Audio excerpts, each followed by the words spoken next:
Don't bother showing up. You'll ruin the memories. My brother messaged 2 days before the ceremony. Dad just liked the message.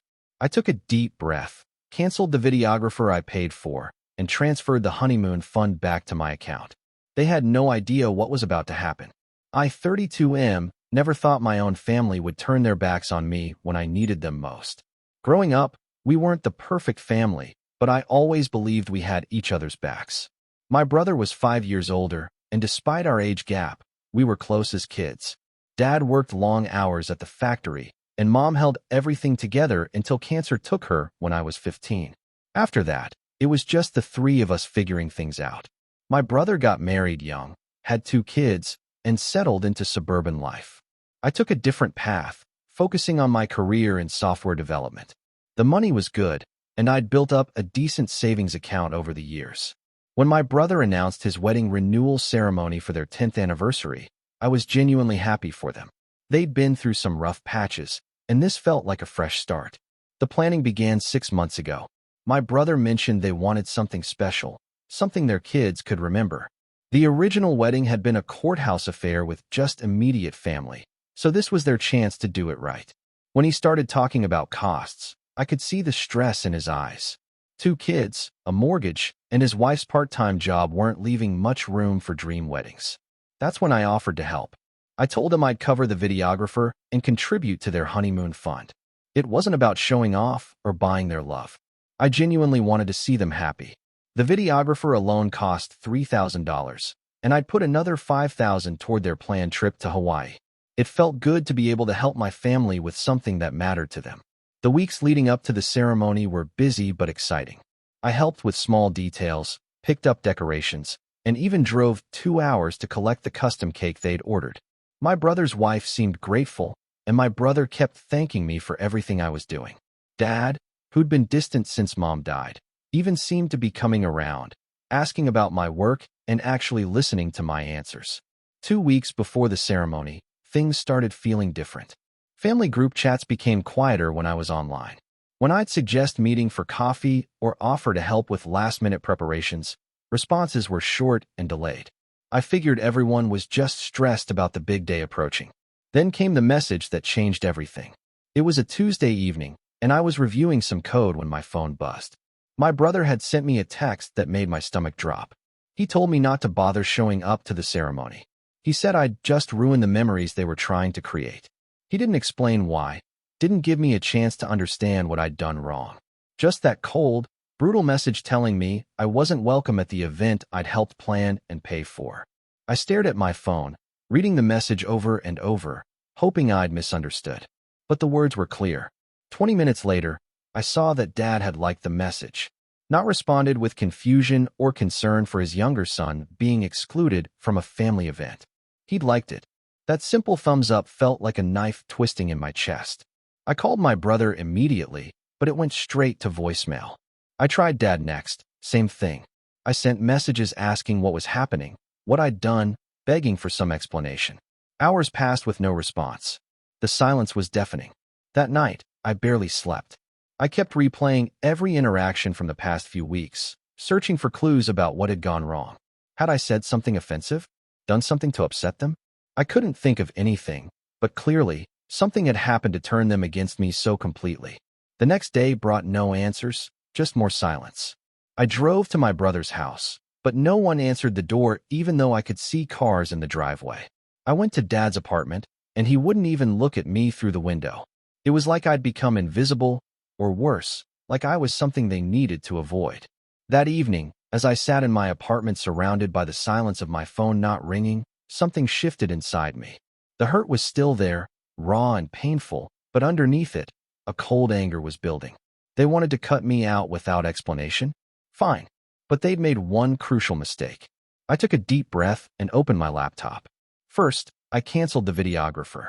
When he asked why, I explained that there had been a family emergency and the event was being postponed indefinitely. He was understanding, especially when I told him to keep the deposit for his trouble.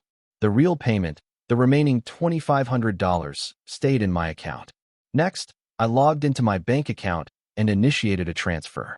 The $5,000 I'd put into their honeymoon fund came back to my checking account. It felt strange, watching those numbers change, taking back money I'd given freely just days before. But I wasn't done. Not even close. The next morning, I started making calls.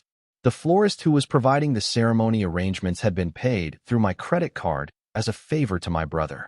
I called and explained there had been a family emergency, and we needed to cancel. She was sympathetic and agreed to refund the payment, minus a small cancellation fee. Another $1,500 back in my pocket. The photographer was next. I'd recommended him to my brother and had agreed to split the cost. When I called to withdraw my portion of the payment, he mentioned that my brother hadn't paid his half yet. Without my contribution, they wouldn't be able to afford his services. I felt a twinge of something, not quite guilt, but close to it. Then I remembered Dad liking that message, and the feeling passed. I'd also paid for the vintage car rental my brother wanted for photos. The classic Mustang convertible that was supposed to make him feel like a movie star for the day. Gone. The deposit on the upgraded sound system for the ceremony? Canceled. The contribution toward the open bar at the reception? Withdrawn. Each phone call felt like pulling out a thread, and I watched their perfect day unravel with each cancellation. But the most satisfying call was to the resort in Hawaii where they'd planned to spend their honeymoon. I'd booked and paid for the entire week as a surprise gift. The resort was understanding about the cancellation, especially when I explained it was a family emergency.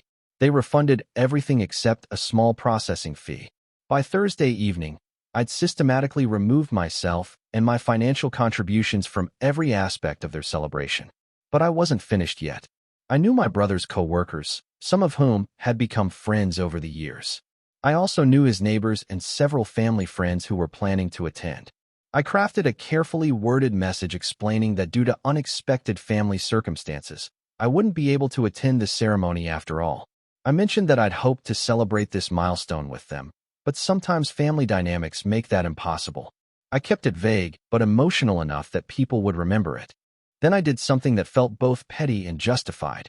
I started reaching out to extended family members, cousins and aunts and uncles who'd been planning to attend. I didn't badmouth my brother or father directly. Instead, I shared how hurt I was to be excluded from such an important family event without explanation. I mentioned how I'd been looking forward to celebrating with everyone and how confused I was about being told not to come. The responses were immediate and concerned. Family members started asking questions. They wanted to know why I wasn't coming, what had happened, why there was suddenly drama around what was supposed to be a happy celebration. Some of them reached out to my brother and father directly, demanding explanations. By Friday, my phone was buzzing constantly with family members taking sides. Some supported me, outraged that I'd been excluded without explanation. Others remained neutral, trying to play peacemaker. But the damage was done. The family unity that was supposed to surround this celebration had cracked wide open. I spent Friday evening doing one final thing. I wrote a letter, not to my brother or father, but to my future self.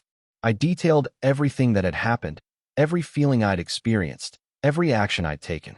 I wanted to remember this moment, this decision to stand up for myself instead of just accepting their treatment. I sealed it in an envelope and put it in my desk drawer. Saturday morning arrived gray and drizzly. I woke up knowing that somewhere across town, my brother was probably discovering the full extent of what my absence meant. No videographer to capture the moment. No photographer they could afford. No upgraded sound system. No vintage car for photos. No honeymoon waiting for them afterward. My phone had been silent since Thursday evening.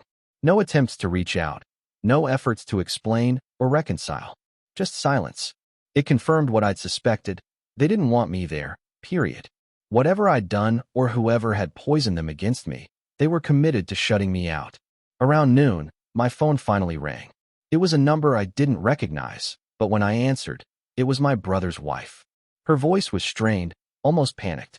She asked if there was any way to undo the cancellations, if I could help them salvage some of what they'd lost. She explained that they were scrambling to find alternatives, but everything was either booked or too expensive. I listened to her plead for several minutes before I responded. I told her that I'd been told not to come, that I'd ruin their memories just by being there. If my presence was so toxic, then surely my contributions would be equally unwelcome. She tried to explain, started to say something about a misunderstanding, but I cut her off. I told her that misunderstandings could be cleared up with communication, and I'd received nothing but silence for 3 days. She hung up without another word. An hour later, my brother called. His voice was different, desperate in a way I'd never heard before. He asked what it would take to fix things, to get the vendors back, to salvage their day. I told him the same thing I'd told his wife. He'd made it clear I wasn't welcome, that I'd ruined their memories. I was simply respecting his wishes by removing myself completely from their celebration. He started to explain then, finally. Apparently, Dad had been filling his head with stories about me. Dad had convinced him that I was trying to take over their special day, that I was showing off with my money and making them look bad. Dad had suggested that I was only helping so I could hold it over them later, so I could always remind them of what they owed me. The irony wasn't lost on me. Dad's paranoia about what I might do in the future had created the exact situation he'd feared. By trying to protect my brother from being in my debt, he'd ensured that my brother ended up owing me an apology he'd never be able to fully pay. I told my brother that if Dad's opinion mattered more than our relationship, then he'd made the right choice. I wished him well and hung up. Update 1. The ceremony happened, but it wasn't what they'd planned. Through mutual friends, I heard bits and pieces of how the day went. They'd managed to find a last-minute photographer, but he was clearly amateur level. The sound system was the venue's basic setup, which apparently cut out twice during the vows. They'd borrowed a friend's sedan instead of the vintage car, and the florist they'd hastily hired delivered arrangements that didn't match their color scheme. But the biggest issue was the family drama that overshadowed everything. Several relatives didn't attend in solidarity with me, and those who did come spent the reception asking questions about why I wasn't there. My brother and his wife spent their special day explaining and re-explaining the situation instead of celebrating. Dad apparently gave a speech during the reception about family loyalty and sticking together through thick and thin. According to my cousin, the irony was lost on no one in attendance. Update 2. 3 weeks after the ceremony, I received an unexpected visitor. Dad showed up at my apartment on a Thursday evening, looking older and more tired than I'd ever seen him. He didn't apologize immediately, but he did ask if we could talk. He explained his reasoning, finally. After Mom died, he'd struggled with feeling useless, like he couldn't provide for his remaining family the way he wanted to. When he saw me stepping in to pay for expensive things for my brother, it triggered something in him. He felt like I was highlighting his failures as a father, showing everyone that he couldn't take care of his own son's important moments. His fear had turned into resentment, and he'd convinced himself that I was being manipulative, that I was trying to buy love or create obligations. He'd worked on my brother for weeks, planting seeds of doubt about my motivations until my brother felt conflicted about accepting my help. I listened to his explanation, and for the first time in weeks, I felt something other than anger. I felt sad. Sad that he'd tortured himself with these thoughts. Sad that his own insecurities had destroyed what was left of our family. Sad that Mom wasn't there to knock sense into all of us. But understanding his motivation didn't undo the damage. I told him that I appreciated his honesty, but that trust, once broken, wasn't easily repaired. He'd chosen to believe the worst about me without ever asking for my side. He'd encouraged my brother to exclude me from a family event based on assumptions and fears rather than facts. He left that evening without the reconciliation he'd hoped for, but with a promise that I'd think about what he'd said. Update 3. 2 months after the ceremony, my brother reached out again. This time, he wanted to meet in person, just the two of us. We met at a coffee shop halfway between our places, neutral territory for a conversation that needed to happen. He looked exhausted, older somehow. He apologized properly this time, not just for the message or for excluding me, but for believing Dad's paranoid theories without talking to me first. He admitted that Dad's words had played on his own insecurities about accepting so much financial help from his younger brother. He explained that the aftermath of the ceremony had been brutal. His wife was furious about how the day had turned out. Several family members were still not speaking to him, and he'd realized too late that he'd destroyed the most important relationship in his life for no good reason. I accepted his apology, but I also made something clear. The money didn't matter to me. What mattered was that when it came down to it, he'd chosen to believe I was capable of manipulation and selfishness rather than love and generosity. That hurt in a way that couldn't be easily fixed. We're talking now, slowly rebuilding something that might eventually resemble trust again. But it's different. I'm different. I learned that I'm capable of ruthless revenge when I'm pushed too far, and that knowledge changes how I see myself. The money I reclaimed from their wedding went into a separate savings account. I haven't touched it, and I'm not sure I ever will. It sits there as a reminder of the day I chose to protect myself instead of just absorbing their treatment and hoping for the best. Dad and I have had a few more conversations, but we're nowhere near resolved. He's struggling with the consequences of his actions, and I'm struggling with forgiveness. Some bridges, once burned, leave scars that never fully heal. The family dynamic has permanently shifted. Extended relatives now know that our little unit isn't as solid as it appeared. Trust has been broken in multiple directions, and everyone is walking on eggshells, trying to figure out the new normal. Was my revenge justified? I go back and forth on that question.